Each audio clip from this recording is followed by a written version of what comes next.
has gone out of the way, out of the door or the window, no? Window. The expression, I always get everything wrong.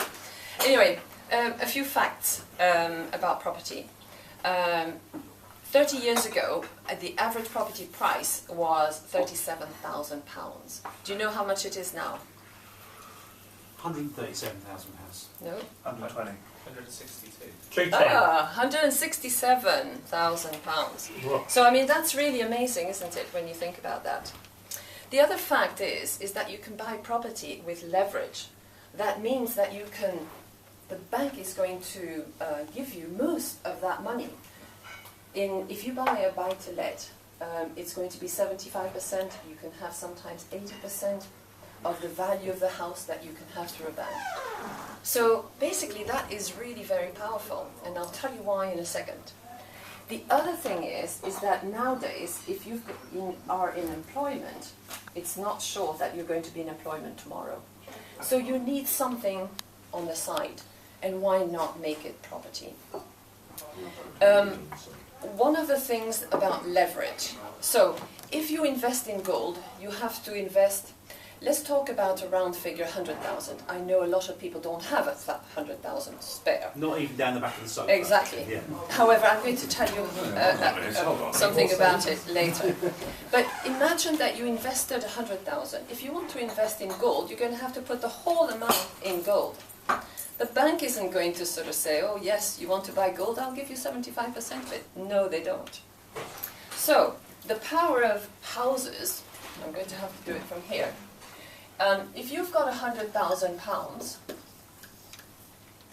you can buy 4 houses with that, because you need £100,000 house. Oops, that's not the right colour, but never mind. And I'll tell you how this goes. You need a deposit. Each house here is 100,000. Let's make it very simple. You need 25% deposit for each. So that's 25,000. 25,000, and you get the gist, right?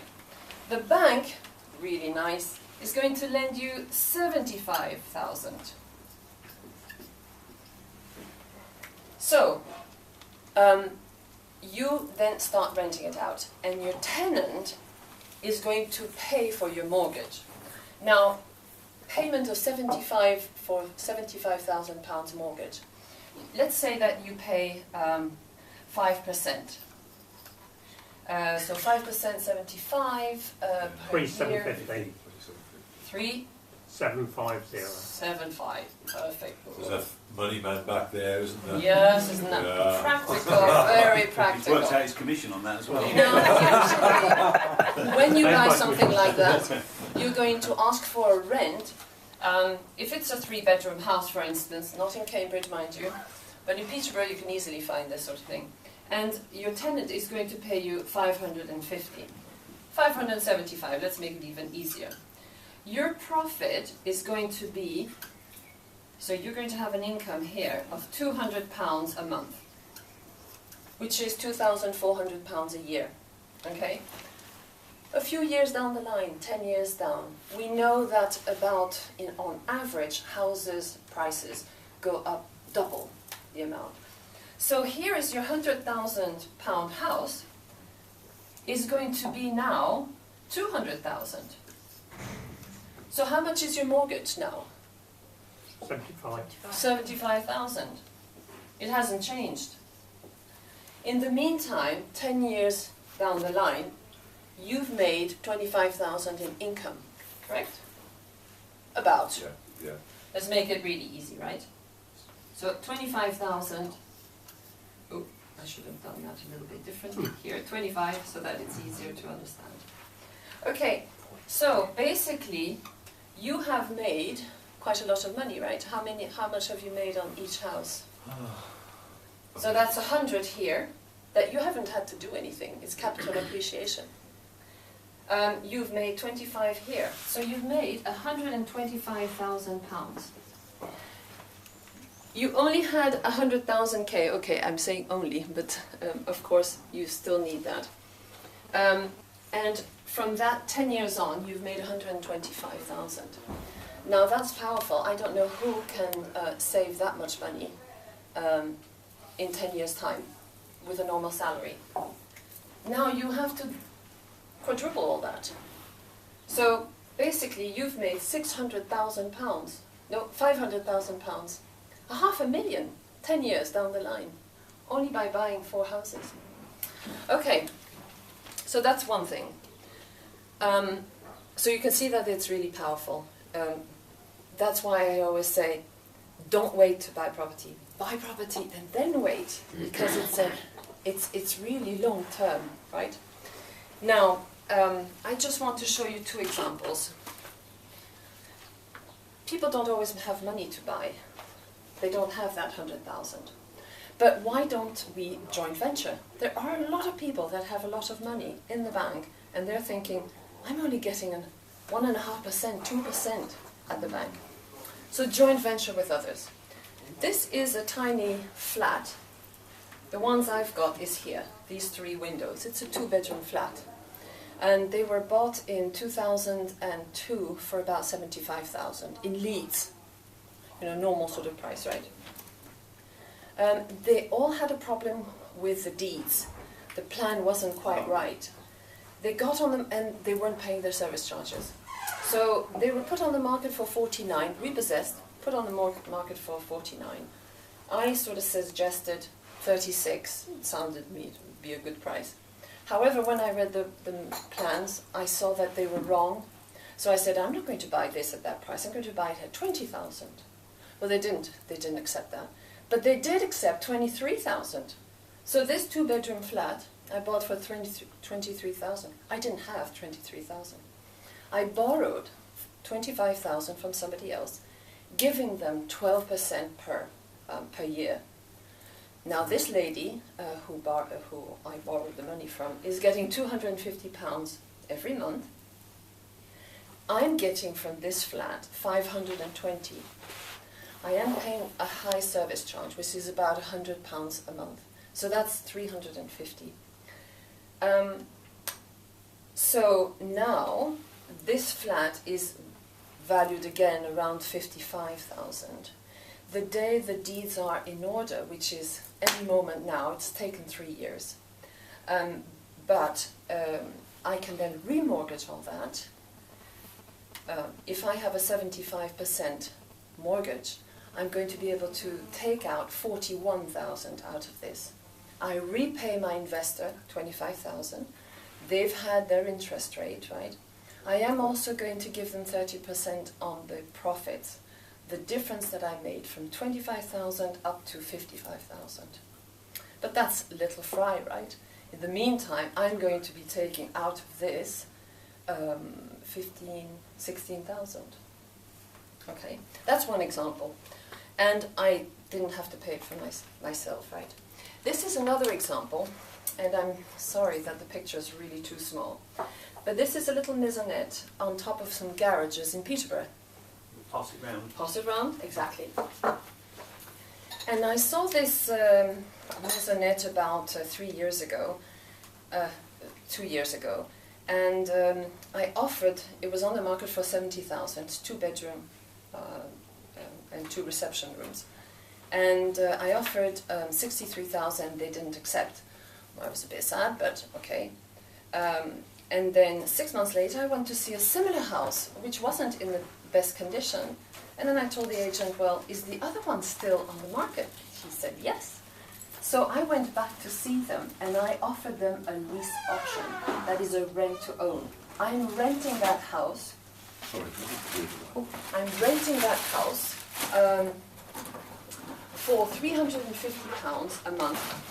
I rent it out for £550 a month, so I make £200 per month on that house. And basically it was a family with 2 children. They wanted to move to the parents, closer to the parents, and they wanted a 3-bedroom house. But they couldn't sell because their mortgage is 70,000. So if I offer 60,000 or 63,000, they can't sell it to me because they have to pay 7,000 to the bank. Negative equity. Negative equity, exactly. Or just the equity, right? In their case, they had bought the house 85,000. So that was really, yeah, market had gone down, right? 2008, 2009. So this form of doing allows them to move on. I get control of a house, because who wants to own anything actually? If you control it, that's enough, right? And people pay you, which is the rent. I've had one tenant in there for the last 2 years. He's really happy, he wants to buy it. So what am I going to do? I'm going to sell it to him for 85,000. I don't own the house, right? I'm not on the title deeds. I just pay the mortgage. I babysit the mortgage. It's a repayment mortgage. So then we did this contract for 7 years. So for 7 years, I'm going to earn 2,400 per year. Because I pay 350, the mortgage is a repayment, and so the sum comes down. And I think by the time I complete on it in 7 years' time, it will have gone down to 62, 63,000. So I've got an inbuilt deposit there. I can't lose. And I'm going to sell it to my tenant for 85,000. Why not? And that could be in 10 years' time. Now, I did tell the young couple who sold the house to me, if you like, or rent to own, that if in 7 years' time I didn't complete on it, because their mortgage is really very good, and why would I complete on it, I would give them £1,000 every year. They actually want me to continue the deal that we have. So there's lots of exits possible, and that's why I think that you need to, don't wait to buy property and wait. Right, that's it. Thank you. Now, I would imagine we've got lots of questions. I've got a question. When you say babysit, you mean you're acting as a guarantor, but you're then the default guarantor, so would they have had to default on their original mortgage for you to become to babysit? No, so what nothing changes. What I do is I pay 350 every month into their bank account, and they pay the mortgage. Right. They have had to ask for consent to let. But you have to... Because it's a residential mortgage. But you have to be sure that the money you're paying into their account they use to pay Yes. the mortgage. Yes, so I have a trust relationship with them, and also it's all legal papers, right? There are 3 documents that I have. But if they defaulted on it, if they use that money for something else, and when they went into default their mortgage, you're Yeah. quite exposed, aren't you? I'm not, because basically all I've had to do is I've had to pay for my legal fees, about £700, and I've accumulated income. Where am I losing, even if they don't do that? You've not If paid they them a don't lump pay. sum then? You've not had to pay a lump sum? No. You're just paying them Yeah. the regular I monthly paid amount? that famous thing £1 for that contract. Yeah. You need to pay some sort of Yeah. consideration. So a peppercorn. It's like Paul McCartney at the Olympics. But it just means that you can control property without having a big deposit. You don't need this 25,000. You Can can do it that way. Can I borrow 100,000 from you then? I didn't say I had the 200,000, right? Because what I do is I joint venture with others. What about the tax situation, Christine, for your income? That's So coming my in? income, yes, I pay tax on it. Yeah. Yeah, you have to be... I think it's important because I've got Yes. some clients that I came across that unfortunately one's passed away, but they had 2 rental properties and they've had the money for 7 years, but they'd never told the tax man. Yeah, They no, didn't no, think you, they had to because they yeah. said, oh, it's private and they're higher, and we're trying to yeah. resurrect No, you their must. affairs, It's so- income, and you must. So do tell. And the more you pay in interest, And capital gains tax on the final property. And yeah, you've got your capital gains tax as well, but then you've got allowances. it's not mine, right?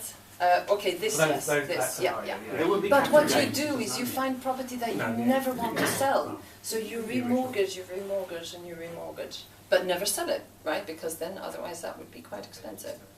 How do you cope with potential interest rate rises? Because where the interest rates are now, it is inevitable they go up at some point. Yes, I Then am that's going gonna to have affect to your cope rent. with that. Yeah. However, I think that the rents in the meantime will go up as well. Mm. And there are some buy-to And- mortgages now that are 25-year fixed rate. But in this case, I cannot change it, right? I'm just using, not that case, but the one that was circulating. In that case, I'm not in control, right? On your scenario on the board now, you're predicting that property prices are going to double in the next 10 years. Do you actually No, think... I don't predict anything, but it's on average, that's what they've been doing since census has been. But you honestly, you actually think that's going to happen? I don't think in the next 3 or 4 years. No, 10 years. Very likely. Very likely. And if it's not double, it's at least 50%. Because we're an island. Very, very, very short on the... We've also got very short memories with property crashes, haven't we? Yeah. You know, there was one in the 80s. Yeah. We One said in it'll the never happen 90s. again, it'll never, Yeah. until it happens again, because Yeah. we're greedy. That's what Yeah. we want. But house Yeah. prices, this is the conundrum, I think, this is where it doesn't fit, is that interest rates have never been lower, and history shows us that when interest rates are low, there is greater supply of money and property prices go up, but they're not actually going up in relation to the interest rates being that low. So you think if they're that low and they're not really going up that much, are we going to have another... Interest rates are I low, just- base rate's low, but Yeah. mortgage rate isn't necessarily as low. Lower. You've got No, more of a quite right. disconnect. It's a lot lower than it was in the 80s. I remember 15%. Yeah, yeah, yeah. Well, I'll tell you, that hurt. That's right. But people can't afford the high prices, can they? No. That's why the property prices are going up. But this is why trying to find a deal like that one, the mortgage is fixed to 2% above base rate. So, okay, base rate is going to go up, I'm sure. 3%. Yeah. But at the 2.5%. moment, it's really, really cheap. Even if right? base rate doubles, that's So it's like, do you, I mean, this Yeah. whole thing about property, about location, location, location. And Good name for a there's lots show. of people Yeah. No wonder you're in there PR. were people that invested in flats in the peak in Leeds, and then the whole market. It's all a question of of term, right? That same flat that one has bought at a high price. As long as you don't sell it, you're only making a paper loss, right? Don't sell it. As long as you have income, this is right. It's really important. Don't buy anything that's not going to give you an income.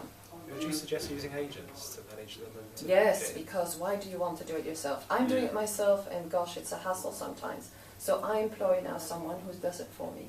I don't want the stress anymore. I want to get to better things. And the other thing as well, Christine, is that if you've got your mortgage and it's 75,000, 10 years on, inflation has eroded that 75,000. Yes. So Good actually, in point. your true value, it's Yes. gone down. Yeah. You should be a financial advisor, Martin. It's not what it used to be, is it? So- No, don't buy anything these days. A good breakfast, perhaps. If you've actually paid off a mortgage and you wanted to buy another property, would you recommend equity release in your own property to do that? Equity release, you mean a remortgage? It's just Well, a yes, remortgage, yeah, right? yeah, When yeah. you say equity release, sometimes they think about these horrible schemes where Yeah. you don't have any more control on your house, really, and they just pay you a certain sum until you die and things like that, isn't it?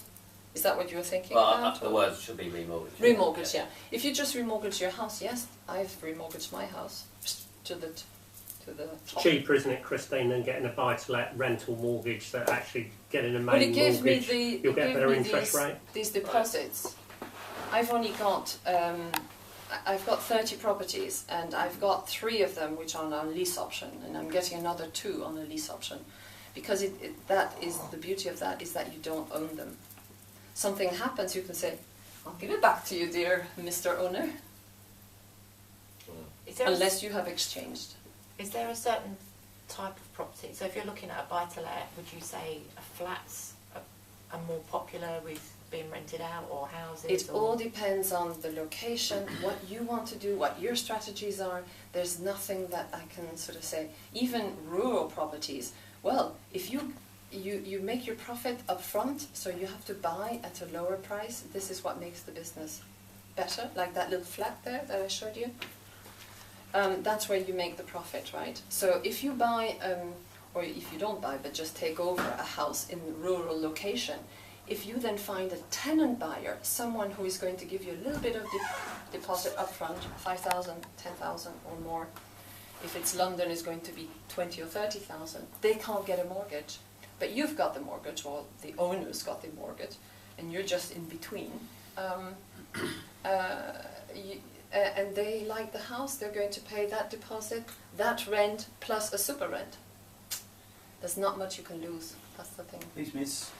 Is there a lot of competition for these properties? I mean, you explain, say, well, you just invest in this, but I mean, there must be other people There's a lot Is of it people really looking competitive? for it. Yes, Yeah. it's competitive, but it all depends on your drive, right?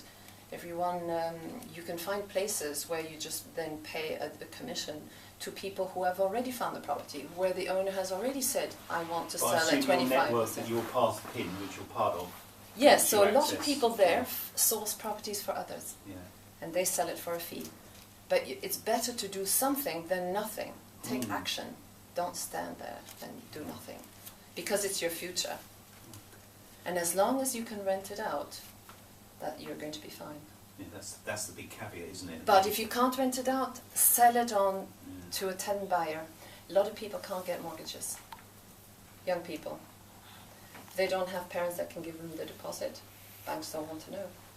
They're still very stringent. Now, in my case, because I've got so many mortgages, sometimes I have difficulty finding a mortgage. They don't want me How many anymore. have you got? Mortgages? How many properties have you got? So I've got 31. 31. Tw- 22 different But I'm selling identities. two. All in the UK? Yeah. Does this work overseas as well? Excuse me, I've got 2 properties in Spain. Right. Yeah. Because I was looking at Ireland, you see. Excellent. Because I Now, love, prices went down there 100,000 pop, 50%. Not the whole of it. seriously, we love Ireland. We go every year, love it, mad on it. And you go to these estates where you've got whole estates of empty houses or half it's they call them ghost estates. And you think, well, that's great because I'd have a house and I could probably rent it out for holidays. People. But when I want to No, sell it, that's it's different. never going to sell because there's just so much. Never profit. is not possible, right? You have to wait. Right. See, Ireland's different because of reasonable sized country, not many people. Yeah. But even in- Nobody who are emigrating Yeah, to you Ireland, are you they? don't want to buy just anything, right? Yeah. You do need to do a little bit of due diligence, market research, put a little ad on Gumtree, find out how many people are interested in that. You put one, got 3-bedroom house, that is going to be the rent in that area, and That's a people good just. If you get 10 replies, you know that you're pretty sure that you're going to find one tenant. Student areas can be quite good as well, can't they? Now, I love students because the contracts are 11 months. Yeah, because my No daughter's a problems. student and Yeah. she shares a 11-bedroom house in So Norwich. that's quite amazing that you'd have a Shared houses child is young fantastic. enough and intelligent enough. There's also things that When I say she's a student, she's a cleaner at the university. Properties near hospitals, Exactly. so nurses and Yeah. Yeah, Anna Yeah. Brooks. because people move around. Yeah. My partner's got a house right near Hinchinbrook Hospital, and she never ever There she you are. rents it out to people at Yeah. doctors and things, so you There know you you are. get paid. It's Yes. good, yeah. And if you've got shared accommodation, a lot of young people, the average age now to get onto the property ladder is 38, 39. Wow. And it used to be 28, 29. You're After Yeah. you get I got my first one at 21. I rent a property out and Yeah. I've got a family in there who wanted to be in the school catchment area. There you So are. they've been there 5 years and they're going to stay there as long as they want Yeah. because Yeah, they're yeah, going to yeah, the local school. yeah. Yeah. So. Yeah, I must admit, I was because my daughter's about to go to university, so and I was thinking I'll look Yeah. at properties wherever Yes. she decides to go. Yes, And then because although the first year she's in in the hall. a hall, the second year she's Yeah. then going to be like check. And then you somewhere to can live. you can buy it with your daughter, so that at some point you get out of it and she looks after it. And you take a house. Usually, it's better that you can make about 5 bedrooms. That's where your profit is. That the 3.5, 4 bedrooms, the last 1 bedroom and a half. That's your profit. So shared accommodation is going to usually give you between 500 and £1,000 a month profit. You need to think about that. And it's a good multiple income stream, different income stream. There you are. One more question? No. No? Anyway, come Thank to the you for that, PIN Christine. meetings, Yeah. which I organise every month, and the next one is on the 25th of July. And I think it's going to be an Impington holiday. Thank you, Christine. Really